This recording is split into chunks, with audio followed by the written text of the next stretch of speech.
আসসালামু আলাইকুম। আমি মোহাম্মদ রাব্বি ইসলাম। আমি আজ আপনাদের দেখাবো কিভাবে আপনি ওয়াইফাই রাউটার কিল মারবেন, বা আপনার ফ্রেন্ডের যদি চান আপনার ফ্রেন্ডের ওয়াইফাই স্পিড আপনি নিয়ে নেবেন। এক্ষেত্রে আপনাকে যা করতে হবে, কিল মারতে হবে। তো এখন আমরা এই যে প্লে স্টোরে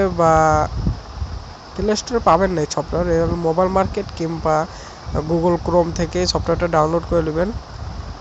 এই ওয়াইফাই কিল রুট এই সফটওয়্যারটা ডাউনলোড করে নেবেন। নেওয়ার পর এই সফটওয়্যারের ভিতরে যাওয়ার পর আপনারা যে ক্লিক করবেন।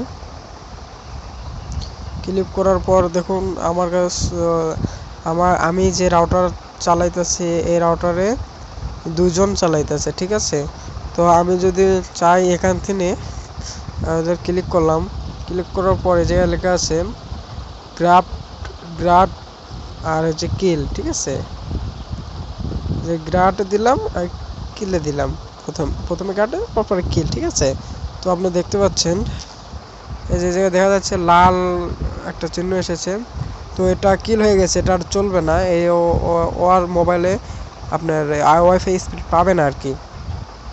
তো আপনি যদি মনে করেন যে আমি রাউটার সহ মানে পুরা অল কিল মারবো, তবু তো আপনার মোবাইলে স্পিড থাকবে। এক্ষেত্রে আপনাকে যে গ্র্যাব অল দিতে হবে। এই যে আমি দিলাম, এই জায়গায় ক্লিক করলাম, আবার এই জায়গায় কিল অলে দিবেন।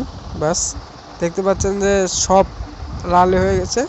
তো সব দেখতে পাচ্ছেন এই জায়গায় চালাইতে ছিল 19 কেবি আর 185 চালাইতেছিল আর 80। তো এই কি চালাইতেছে তা আপনারা দেখতে পারবেন। সরি, এখন দেখাবো না, একটু অপেক্ষা করতে হবে। আর এভাবে আপনারা আপনাদের বন্ধু বা আপনার স্পিডের জন্য ওয়াইফাই কিল মারতে পারেন। এক্ষেত্রে আপনাকে অবশ্যই রুট থাকতে হবে, রুট ছাড়া এটা হবে না। আশা করি ভিডিওটা ভালো লাগবে। ভালো লাগলে লাইক করবেন, কমেন্ট করবেন। আর আমার চ্যানেলে আরও নতুন নতুন ভিডিও পেতে অবশ্যই চ্যানেলটা সাবস্ক্রাইব করে রাখবেন। ধন্যবাদ।